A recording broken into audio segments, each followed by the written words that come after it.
မင်္ဂလာပါရိုးချမ်းကနေပြန်လဲကြိုးဆိုလိုက်ပါတယ်ခင်ဗျာအခုပြောပြပေးသွားမှာကတော့သွေးရေခဲမြစ်လို့အမည်ရတဲ့ Black Glacier ဆိုတဲ့ရုပ်ရှင်ကားလေးပဲဖြစ်ပါတယ်ဒေးဗစ်ကသူ့ရဲ့အချစ်တော်ခွေးလေးတစ်ကောင်နဲ့နေတတ်တဲ့သက်သိပညာရှင်တစ်ယောက်ပါအခုလောလောဆယ်တော့သူ့အပါအဝင်အဖွဲ့သား၄ယောက်ကရေခဲပြင်ဒေသကိုသူတေသနာကိစ္စအတွက်ရောက်နေကြတာဖြစ်ပေမဲ့ဒေးဗစ်ကအဲ့ဒီလူတွေနဲ့အပေါင်းအသင်းမလုပ်တာကြောင့်သုံးမဲ့ဖြစ်နေခဲ့ပါတယ်ဒီနေ့မှာတော့သူနေတဲ့တဲအိမ်ကိုအမျိုးသမီးတစ်ယောက်ကစကန်နဲ့ကဆက်တလုံးပြတ်သွားလို့ဆိုပြီးတော့လာနှိုးခဲ့ပါတယ်တစ်ချိန်လုံးအရက်တောက်နေပြီးတော့ဘဝကိုအတိတ်ပဲမဲ့နေထိုင်နေတဲ့ဒေးဗစ်ကဘောင်းမီတို့တစ်ထက်နဲ့ထလာခဲ့ပြီးတော့ဆက်တွေကိုပြန်ပြင်ပေးလိုက်တယ်အဲ့ဒီဇက်ကသူတို့နဲ့နည်းနည်းအလန့်ကွာဝေးတဲ့ရာသီဥတုစောင့်ကြည့်ရေးစခန်းနဲ့ဆက်သွယ်ထားတဲ့ဆက်ပဲဖြစ်ပြီးတော့ဒေးဗစ်ကအဲ့ဒီစခန်းအထိသွားပြီးပြင်နိုင်ရင်ပိုကောင်းမယ်လို့အကြံပေးလိုက်တယ်။ခန်းထဲကအပြင်ထွက်လာချိန်မှာသူ့ရဲ့အချစ်တော်ခွေးလေးဒီနီကဘာမှမရှိတဲ့ရေခဲတောင်ကြီးကိုငုံငူကြီးထိုင်ကြည့်နေတာသတိပြုမိခဲ့ပါတယ်။ဒေးဗစ်ကအန်နီယာတစ်ခုခုကိုအနံ့ခံပြီးချိန်မှာဒီနီဒီလိုထူးဆန်းတဲ့အပြုအမူတွေလုပ်တာကိုသိထားပေမဲ့သူတို့စီကိုတိတ်မကြခင်ရောက်လာမဲ့ကျမဆိုးဆိုတာဘာမှမသိနိုင်သေးပါဘူး။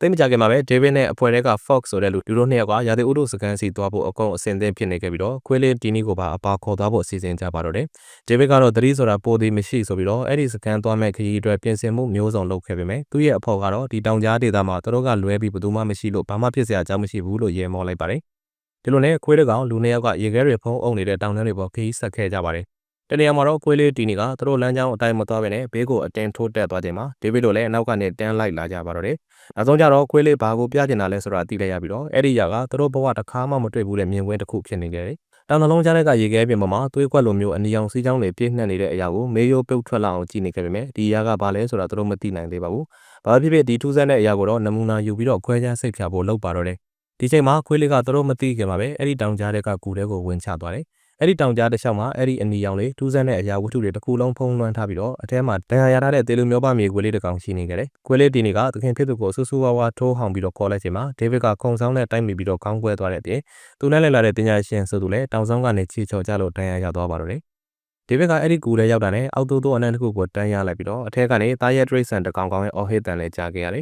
။ခွေးလေးကိုလည်းအဲ့ဒီမြေခွေးအနာကခေါ်ထုတ်လာပြီးတော့နမူနာအသားအစာတွေယူပြီးတော့စခန်းကိုပြန်လာခဲ့တယ်။စကန်ကိုရောက်တော့ပြန်ရှင်မျိုးသမီးကြီးကအဲ့ဒီຢာက cell တွေကိုဖျက်ဆီးပြီးတော့ cell နေရာကိုအစားထိုးနေရာယူတဲ့ပိုးမွှားတစ်ကောင်ဖြစ်တဲ့အကြောင်းလက်ရှိကမ္ဘာမှာဒီလိုမျိုးအင်မတန်ပိုးကိုတစ်ခါမှမတွေ့ဘူးသေးကြောင်းမကြခင်မှာပဲ trace ဆန်နေစီကူးဆက်လာနိုင်ခြေရှိတယ်ဆိုပြီးတော့ကယောဂါလိုမျိုးပြောင်းလဲသွားနိုင်လို့အန်ရများတဲ့ပိုးလို့အဖြေထုတ်ပေးလိုက်တယ်။ဒေးဗစ်ကဒီလောက်အန်ရများတဲ့ပိုးရှိနေတယ်ဆိုတာကိုသူတို့အစိုးရသိအောင်ချက်ချင်းပြောဖို့တိုက်တွန်းခဲ့ပေမဲ့အားလုံးရဲ့ဆုံးဖြတ်ချက်အရဘယ်သူမှမသိနိုင်တဲ့လျှို့ဝှက်ချက်တစ်ခုအနေနဲ့ပဲထားဖို့တိုင်ပင်လိုက်တယ်။ဒီချိန်မှာသူတို့နိုင်ငံဝင်ကြီးဆိုသူကသတင်းတောက်တွေကိုခေါ်ပြီးတော့ရေခဲတောင်တစ်ဝိုက်ကိုအလဲအပတ်ရောက်လာကြပါတယ်။ကမ္ဘာကြီးပုံလွှဲလာမှုကိုနိုင်ငံပေါင်းစုံကအင်တိုင်းအားတိုင်းလုပ်နေချိန်မှာရေခဲတောင်ဒေသကိုပိုင်ဆိုင်ထားတဲ့သူတို့နိုင်ငံအတွက်ဆွမ်းဆန်းတမန်ဒီလိုစောက်ရှောက်နေပါတယ်ဆိုတာကိုအာလူဖုတ်ဝါဒဖြန့်ဖို့အခုလိုရောက်လာတာပါ။အဲ့ဒီဖွဲ့တွေက Emma ဆိုတဲ့ဒေးဗစ်ရဲ့ရေးစားဟောင်းနဲ့ပါလာခဲ့ပါတယ်။ဝင်ကြီးနဲ့သတင်းတောက်တွေအဖွဲ့ကရေခဲတောင်တွေအကြားမှာရှောက်သွားနေရင်ဝါဒဖြန့်ဖို့ဗီဒီယိုဖိုင်တွေရိုက်နေခဲ့ပါပြီ။ Emma ကသူဒေးဗစ်တို့နယ်မြေတစ်ဝိုက်ကိုရောက်နေတဲ့အကြောင်းတိတ်မကြခင်မှာပဲအဲ့ဒီစခန်းကိုရောက်လာတော့မှဖြစ်ကြောင်းဒေးဗစ်စီကိုဖုန်းဆက်အကြောင်းကြားလိုက်ပါတယ်။မတွေ့ရတာကြာပြီဖြစ်တဲ့အချစ်ဦးကိုပြန်တွေ့ရတော့မှကြောင့်ဒေးဗစ်လည်းစိတ်လှုပ်ရှားသွားပြီးတော့အရက်တောင်မတောက်နိုင်တော့ပဲမော်ဖင်းကိုဆေးသက်ချကနာကျင်မှုဖြေပြဖို့တောက်လိုက်ပါတယ်။အဲ့ဒီညတကောင်မှာဒေးဗစ်ဟာစူညံတန်တစ်ခုကြောင့်လန်နိုးလာခဲ့ပြီးတော့သူ့ရှိကအမှောင်လူတွေကအကောင်တကောင်မြေကြီးကိုကုတ်ချစ်နေတာကြားနေရတယ်။ဒေးဗစ်လည်းစကန်စီကိုဖုန်းဆက်လိုက်ပြီးတော့သူ့စီကို rifle တနက်တလက်အမြန်ပို့ပေးဖို့ပြောလိုက်တယ်။တိတ်မကြခင်မှာပဲအမှောင်လူတွေကနေသူတို့ဘဝမှာတခါမှမတွေ့ဘူးတဲ့အကောင်စိုးကြီးတစ်ကောင်ထွက်လာပြီးတော့စတင်တိုက်ခိုက်ပါတော့တယ်။စကန်ကအခြားသူတွေကတော့ဒေးဗစ်တယောက်အရက်ကြောင်ကြောင်ပြီးတော့မြင်မြင်ရရရှောက်မြင်နေတယ်လို့ဆွဆွဲနေပါတယ်။မနက်မိုးလင်းချိန်မှာဒေးဗစ်ကအရင်နေ့ကသူတို့တွေ့ခဲ့တဲ့အနီရောင်တောင်ကြားကိုနောက်တစ်ခေါက်ပြန်သွားခဲ့ပေမဲ့အဲ့ဒီထူးဆန်းတဲ့အရာကတော့ပျောက်ချင်းမလပျောက်ဆုံးသွားခဲ့ပါပြီ။ဒါနဲ့သူတို့နှစ်ယောက်လည်းတောင်ကြားကိုလွန်ပူနဲ့ဖောက်ပြီးတော့စူးစမ်းရှာဖွေနေတော့မှာပဲအဲ့ဒီနောက်ကကြောက်တုံးတွေကြားထဲမှာလှုပ်ရှားနေတဲ့ကြောက်တုံးတုံးကိုတွေ့ခဲ့တယ်။မှန်တကယ်တော့အဲ့ဒီကြောက်တုံးဟာကြောက်တုံးဟန်ဆောင်ထားတဲ့တရေပြောင်းအကောင်ကြီးတစ်ကောင်သာဖြစ်ပါတယ်။တစ်ဖက်မှာတော့ဝင်ကြီးနဲ့အဖွဲ့ကတော်လန်ကလေးတစ်ချောက်ခရီးထွက်နေကြရင်လည်းလန်ကူလက်တနေရာမှာတရေပြောင်းသွားတဲ့ချင်းကြီးတစ်ကောင်ကဓာတ်ပုံဆရာဆိုသူကကတ်လိုက်ပါတော့တယ်။အဲ့လူလည်းချင်းကိုရိုက်ချပြီးတော့တက်လိုက်ပေမဲ့အဲ့ဒီချင်းကသူ့တွေ့ဘူးသမျှချင်းတွေထဲမှာအကြီးဆုံးချင်းတစ်ကောင်ပဲလို့ရေတောင်ရေမောလိုက်ပါသေးတယ်။ဒေးဗစ်တို့အုပ်စုဘက်ကျမ်းမှာလည်းလမ်းမှာတွေ့တဲ့တရေပြောင်းကောင်ကြီးကိုစခန်းထဲအထိတည်လာပြီးတော့ဘာကြောင့်ဒီလိုပြောင်းလဲသွားလဲဆိုတာကိုစူးစမ်းလေ့လာနေကြတယ်။အဲ့ဒီကောင်ကြီးရဲ့မျိုးရိုးပီစာတွေမှာသူတို့မနေ့တနေ့ကရှာတွေ့ခဲ့တဲ့အနီရောင် dressing တွေကိုပြန်တွေ့ခဲ့ပြီးတော့နောက်ဆုံးမှာတော့အဲ့ဒီအနီရောင်ထူးဆန်းတဲ့အရာတွေကအကောင်တွေထဲဝင်ကတရေသားလောင်းအဖြစ်မျိုးဆက်တွေဖြန့်ကျက်ထားနေပြီဆိုတာလက်ခံလိုက်ကြတယ်။သူတို့ကောင်လုံးအဲ့ဒီအဖြစ်အပျက်ကြောင့်လူသားတွေစီကိုကူးဆက်လာခဲ့မယ်ဆိုရင်ဘာတွေဆက်ဖြစ်နိုင်လဲဆိုတာကိုစိုးရိမ်ပူပန်နေကြပေမဲ့ဘယ်သူမှဘာလို့ရမလဲဆိုတာမသိခဲ့ပါဘူး။ဒီချိန်မှာဒေးဗစ်ရဲ့ခွေးလေးကတေကန်နီးမြေခွေးကိုတွားကြည့်မိရကနေယောဂပိုးလဲသူ့စီကူးဆက်လာပြီးတော့တေလူမျိုးပါဖြစ်နေပါပြီ။သူ့ရဲ့ဗိုက်ထဲကနေအမျိုးအစားခွဲလို့မရနိုင်တဲ့အကောင်တစ်ကောင်ကထိုးဖောက်ထွက်လာဖို့တာဆူနေပြီးတော့ဒေးဗစ်ကသူနဲ့အစိုးကောင်းတွေဖြတ်တန်းလာခဲ့တဲ့တီနီကိုတက်ပစ်ဖို့တွေးမိလိုက်ပါတယ်။ rifle ကိုဆွဲယူပြီးတော့တခါတည်းလက်စဖျောက်ဖို့ဆုံးဖြတ်ခဲ့ပေမဲ့တီနီရဲ့အကြည့်အောက်မှာရှုံးနေသွားပြီးတော့မတက်ရက်ခဲ့ပါဘူး။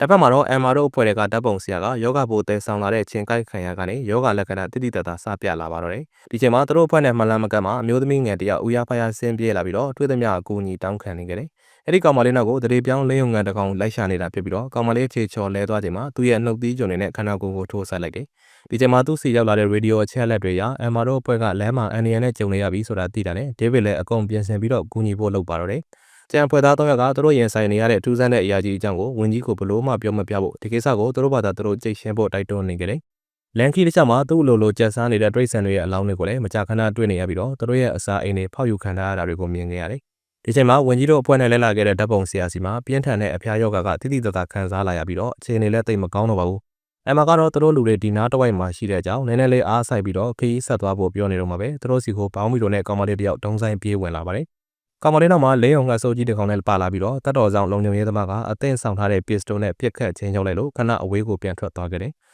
စက္ကန့်ပိုင်းလောက်မှာပဲငှက်စိုးကြီးကတဖန်ပြန်ပေါ်လာပြီးတော့တတ်တော်ဆောင်ရဲ့ရင်ကိုထုတ်ချင်းပေါအောင်လက်သေးကြုံနဲ့ဖောက်တက်ပစ်လိုက်ပါတယ်။ကျန်နေခဲ့တဲ့ဖွဲ့သားတွေအကုန်လုံးလည်းအခြေဆိုင်စကန်စီကိုအမြန်ချီတက်သွားရင်းနဲ့တိတ်မကြခင်မှာပဲစခန်းထဲကိုရောက်သွားကြတယ်။စခန်းထဲကတာဝန်ရှိသူတွေကဝန်ကြီးကိုသူတို့ရင်ဆိုင်နေရတဲ့မိစ္ဆာတွေအကြောင်းကိုပြောတဲ့မပြောတဲ့တွေ့ဝင်နေခဲ့ပေမဲ့ဝန်ကြီးကကောင်မလေးတယောက်တရေပြောင်းလင်းုံကြီးရဲ့တိုက်ခိုက်တာခံရလို့သိနေနေခဲ့ပါပြီ။ဝန်ကြီးနဲ့အဖွဲ့ကသူတို့ကယ်ဆယ်ရေးအဖွဲ့စီဖုန်းဆက်အကြောင်းကြားဖို့လုပ်ခဲ့ပေမဲ့သူတို့ရဲ့ mobile phone တွေကရေခဲတောင်ထဲမှာလိုက်မမိခဲ့ပါဘူး။ဒီချိန်မှာအခြေစိုက်စကန်နဲ့အလန်းကွာဝေးတဲ့ရာသီဥတုစောင့်ကြည့်ရေးစကန်စီမှာမိုက်ကယ်နဲ့ဒေလီယာတို့နှစ်ယောက်ကပုံမှန်အလုပ်တွေလုပ်နေခဲ့ကြပါတယ်။သူတို့နဲ့အတူတစ်တာတလုံးနဲ့ပါလာခဲ့ပြီးတော့အဲ့ဒီတစ်တာထဲမှာတည်သွားပြီလို့ထင်တဲ့တရေပြောင်းအကောင်ကြီးထည့်ထားတယ်။ဒေလီယာကပလတ်စတစ်တစ်တာတွေကအကောင်ကြီးကိုမီးရှို့ပစ်ဖို့ထုတ်လိုက်ချိန်မှာတစ်ချိန်လုံးတေးကြအောင်ဆောင်နေတဲ့အကောင်ကြီးကရုတ်တရက်ထခုန်ထွက်လာပြီးတော့စားတိုက်ခိုက်တော့တယ်။ဒေလီယာရဲ့မျက်နှာကိုသူ့ရဲ့လက်တံတွေနဲ့ဆုပ်ယူလိုက်ချိန်မှာမိုက်ကယ်လည်းခြေမကိုင်းမိလက်မကိုင်းမိတွေဖြစ်သွားတယ်။တခဏအချိန်အတွင်းမှာပဲအော်တန်ဆူတန်ပွက်ညံသွားပြီးနောက်မှာတော့မိုက်ကယ်ကဘေးနားကကြောက်တုံးကြီးကိုကောက်ကန်ပြီးတော့အကောင်ကက်နေတဲ့ဒေလီယာရဲ့ခေါင်းကိုတရဇက်ထုချလိုက်တော့တယ်။စကန်မှာတော့ဒေးဗစ်နဲ့အမ်မာတို့ပြန်တွေ့ခဲ့ပြီးတော့နှစ်ယောက်စလုံးကြားမှာရင်းနှီးနေတဲ့ခွေးကလေးကိုစေကူးတာမှုအလုပ်ပေးခဲ့ကြတယ်။သူတို့အခြေဆိုင်စကန်ကိုရောက်နေသူတွေအတွက်မျှော်လင့်ချက်ကတော့ဂျိုဒူဖုန်းတစ်လုံးကိုလိုက်ရှာဖို့ပါပဲ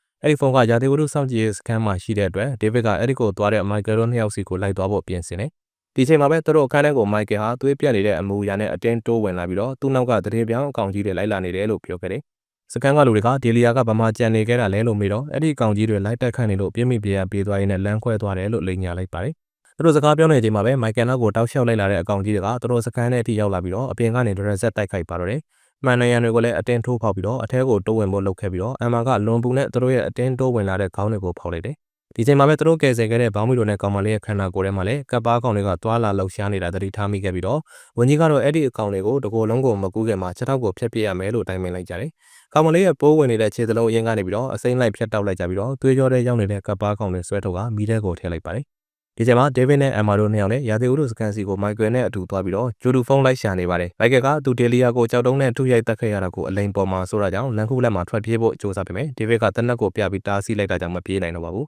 ။အခြေဆိုင်စကန်ထဲမှာလည်းသူတို့နဲ့လမ်းမှာပျောက်သွားခဲ့တဲ့တပ်ပုံဆရာကရုတ်တရက်ပြန်ပေါ်လာခဲ့ပါတယ်။အဲ့ဒီလူရဲ့ချင်းကိုက်ခံရတဲ့မျက်နှာတစ်ချမ်းကရစရာမရှိအောင်စုပ်ပြတ်တက်နေပြီးတော့တကိုယ်လုံးနဲ့ဖူးယောင်နေတယ်။တကယ်တော့အဲ့ဒီလူရဲ့ခန္ဓာကိုယ်ကကပ်ပါကောင်တွေနေတဲ့အတိုက်တစ်ခုဖြစ်နေခဲ့ပြီးတော့ခန္ဓာကိုယ်မှုင်းချင်းပေါက်တွေကချင်းတွေထွက်လာပါတော့တယ်။ဒေးဗစ်တို့ဘက်မှာလည်းမိုက်ကယ်ကသူ့ရဲ့လူတတ်မှုအတွက်ဝေခွဲမရတဲ့မြေပဲမှာဖြစ်နေခဲ့ပြီးတော့တနက်တက်လက်တွေ့တာနဲ့ခိုးယူခဲ့လိုက်တယ်။အဲ့ဒီတနက်နဲ့ပဲဒေးဗစ်တို့ကိုချိန်ရွယ်ပြီးတော့ချိန်ချောင်းနေတော့မှာပဲအမောင်လူတွေကခေါင်းမှာဂျိုပေါက်နေတဲ့မြေခွေးစိုးကြီးတစ်ကောင်ထွက်လာပြီးတော့အစကိုက်ပါတော့တယ်။မိုက်ကယ်လည်းရုတ်တရက်တနက်ကိုဖောက်လိုက်ချိန်မှာမီးကြီးတနက်ဖြစ်နေပြီးတော့အိမ်မောကျနေတဲ့တခြားအကောင်တွေကိုပါလှုံနှိုးလိုက်တယ်လို့ဖြစ်သွားတယ်။ဒီနောက်မှာတော့မြေခွေးစိုးကြီးတွေပင်ကူကြီးတွေကဒေးဗစ်တို့နှစ်ယောက်ကိုတိုက်ခိုက်လို့သူတို့နှစ်ယောက်ကပြန်ရင်ဆိုင်ဖို့လမ်းကိုပဲရွေးချယ်လိုက်တော့တယ်။မနက်မိုးလင်းချိန်မှာတော့အဲ့ဒီအကောင်ကြီးတွေလည်းတေးဆုံးသွားပြီးတော့ဒေလီယာရဲ့ပုတ်ပွားနေတဲ့အလောင်းပေးမှာဂျိုဒူဖုန်းကိုတွေ့ခဲ့တယ်။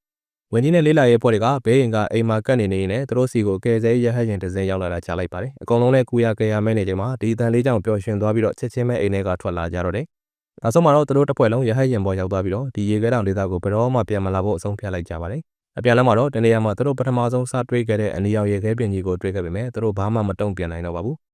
ပေးချင်တဲ့သင်ခန်းစာကတော့အခုချိန်ထိလူသားတွေလေ့လာလို့မရနိုင်သေးတဲ့ဒေသတွေအများကြီးကျန်နေသေးတဲ့အကြောင်းနဲ့မစူးစမ်းသင့်တာကိုသွားစူးစမ်းရင်မလိုလားအပ်တဲ့ပြဿနာတွေလည်းတက်လာနိုင်တယ်ဆိုတာပါပဲ။နားဆင်ပေးမှုအတွက်ကျေးဇူးတင်ရှိပါတယ်ခင်ဗျာ။